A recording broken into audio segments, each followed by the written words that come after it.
Yukiya Asagi is in the twilight of his early life. In elementary school, he's managed to make a name for himself as a natural leader, someone who influences others with both his kindness and curiosity. One day, he meets a new friend, Miku Sakura, a girl who's timid and shy, not yet having a place to fit in. Yukiya, however, gives her that place, and with it, Miku quickly falls in love. That was what gave birth to the love game, a game where you tell someone you love them and win when you make them flustered. It all started as nothing more than a game to Yukiya, never having seen Miku as a romantic option, but as she continued her efforts into charming him, growing to become one of the most popular girls in school, Yukiya's grown lovesick. The only problem is that Yukiya is no longer that natural leader. He's a socially anxious and insecure nerd. Despite the feelings he's gained for her, he doesn't feel worthy of receiving Miku's love. Hell, he isn't even sure why she still talks to him. This is Aishiteru Game wo Owarasetai, and if you hate my butchering of the Japanese language, then you can call it I Want to End This Love Game. In the oversaturated romance genre, this is genuinely one of the best stories to come from it, as it tackles the subject of how to handle insecurity better than almost anything I've read. In order to tackle that subject, we must first confront what is by far and away my favorite part of this manga. Yukiya has to be one of the most relatable characters I've seen, and his character development carries much of the manga on its back. Even beyond that, however, he's just fun to follow. There's so many little quirks of his that add so much charm to his character, like his relatable refusal to touch Instagram, his borderline autistic way of using shoujo manga as romantic advice, and the continually relatable sense of unease he feels every time he enters a trendy Starbucks. Moments like this are exactly why this is such a great read, even from a more simple comedic standpoint, with a ton of genuinely laugh-out-loud moments that make this manga very easy to spam screenshot on.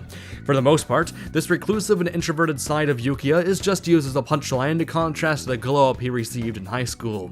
That glow-up alone, however, should be enough to tell you why Yukiya stands out so much. While not common in every romance, there's been a growing trend I've noticed of romance stories with passive male characters. These stories often lean too heavily toward the escapist wish fulfillment territory, with male characters who are bland with little to offer, yet still have a beautiful maiden falling for them. This passivity really bothers me because it's simply not realistic. That's why Yukiya feels like such a breath of fresh air, because he's a character who actively seeks to become desirable. The very first chapter makes this abundantly clear, showcasing the year of effort he put into becoming attractive before his high school debut, and it makes one thing absolutely certain. Yukiya isn't a loser. He may be insecure, but he has a significant drive to make himself into the best person he can. We first see this as soon as the manga starts, as Yukiya claps back at Miku's teasing. It's as a result of his love for this back and forth that basically every interaction between the two is so much fun. This makes it so that you're never left wondering why Miku still likes Yukiya, because the manga just shows you why with these fun interactions, instead of telling you why. Above all though, the two things that initially made Miku fall for Yukiya persist even into his high school years, those being his kindness and curiosity. Due to Yukiya's more introverted nature, much of the early parts of the story, around the first 3 volumes, are dedicated to showing you why Miku feels the way she does about Yukiya. Along with the traits Yukiya exhibited in his childhood, we also get to see new sides to him. The most important one is his sense of justice, that we first get to see with his sister Wakana. Yukiya is very protective of Wakana. While she finds it annoying, and Yukiya does have to learn to relax a bit, Miku makes it clear that she finds it to be a very positive trait of his. That's what I find so interesting about Yukiya. He may be shy, but he's willing to stand up for what is right no matter how embarrassing it makes him look. We see this when he skips school to check up on her when she's sick, and we also get to see it when he prevents a guy from getting Miku into an uncomfortable situation. Both times, he becomes the center of attention and is looked at as weird, but he does it anyway, because it's what he thinks is right. While Miku shows her kindness through acts of service, Yukiya's kind solely because he wants to protect Miku's smile, a smile he's grown to love. Miku's well aware of this kindness too, and it's that exciting contrast between his awkward, assertive, and righteous sides that makes Miku fall for him. Although that does lead into another question. So it makes sense why Miku is into Yukiya, but why is she so afraid of confessing to him? Yukiya can't exactly hide his blush when she attempts to fluster him, so why doesn't she just go for it? It all comes down to their backgrounds. Back in elementary and even middle school, Yukiya would never get flustered at her, as she simply wasn't his type. This is the underlying reason for why Miku worked so hard to become the bubbling extrovert that she is. Her goal is to one day become the type of girl that Yukiya can call cute, something he's never once called her. This is ultimately why she continued the love game, even despite Yukiya's initial rejections in elementary school and his reclusiveness in middle school. Even though Miku's too scared to know for sure, Yukiya does find her cute, not just because she's attractive, but also because of who she's become. Because of his initial influence, Miku's become someone who can brighten the mood simply by being there, being a ray of sunshine that inspires positivity within those around her.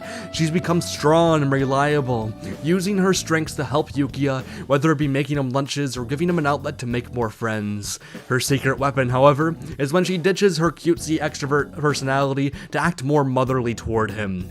It gives in to the same appeals he's known her for, yet puts it into a whole new package. Even if Miku may not be the most interesting character in the world, she's still very fun, and the series manages to make her appealing without over-idealizing her.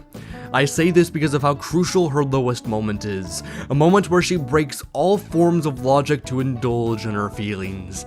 This action going to redefine the rest of the manga.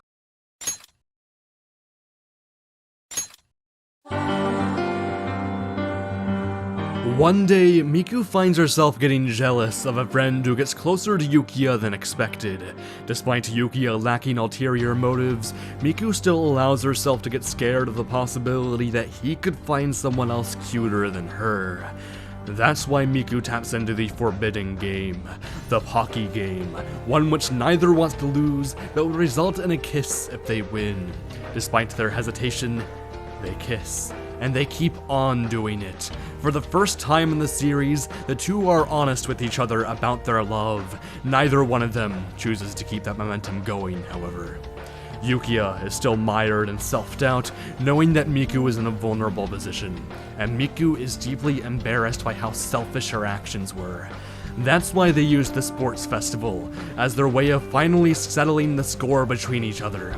Yukiya making the vow that he will confess, so long as he finishes first at the relay. As this is very likely the arc that will lead up to the confession, Yukiya's had more time to develop than ever before. He finally goes out of his comfort zone to practice his endurance, trying to get along with extroverts along the way as he does whatever he can to prove to himself that he can stand next to Miku. What's great too, is that because of his strong sense of justice, he never wounds up losing himself in doing this, and it's through showing people who he is that people finally start to warm up to him. As of now, the results of this relay have not yet finished. It's unclear if Yukiya will win. However, what is clear to me is that I'll keep on reading regardless of how long it takes Yukiya to overcome his insecurities, because this series genuinely means more to me than most. But why does this manga connect with me so much?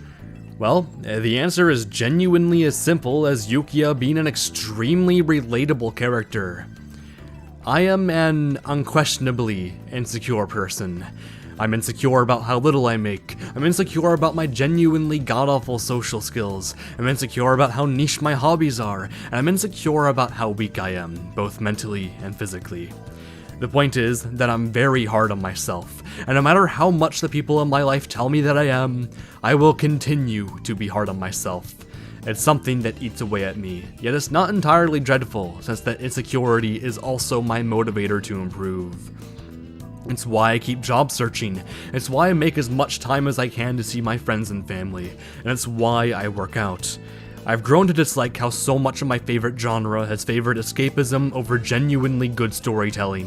While that escapism can be very comforting in moderation, and I do enjoy some escapist romances as a result, I also think that too much of it can set a dangerous precedent to tell young, vulnerable men like myself that the ideal woman will come toward you as long as you wait for her. I know full well, as a man that hasn't so much as held hands with a woman, that the world just doesn't work like that. It's why I take bettering myself so seriously, even if I do so at my own admittedly slow pace. And it's also why Love Game connected with me so much, because Yukiya is a character who shares that mentality with me. He may also be insecure about his lack of social skills, his nerdy hobbies, and how bad he looks in classes, but he still wants to be better. I assume many who have read the manga have been annoyed at how Yukiya still hasn't confessed to Miku at this point. But I get it. I get why, even if you were to know that Miku's into him, that he'd wait until he feels worthy of standing next to her. Because he wants to earn that confession, not only because he wants to love himself, but also because he loves Miku. I have a feeling, though, that he'll never truly feel worthy, and it's where this mentality can grow unhealthy. For as much as self-loathing can breed change and progress, it can also paralyze. Why else would we both have social anxiety? For as much as I try to have an open mind and try to improve myself to the best of my ability, there have been a lot of times in my life where I've given up opportunities out of fear.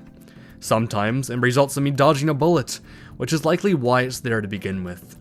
But I also can see myself getting mired in regret. I don't like that feeling, and yet it's my insecurity which makes it all the easier to fall into that feeling. Yukiya may be doing everything he can to put himself on equal footing with Miku, but ultimately it's a fear of being honest with her that results in a regret that will never go away.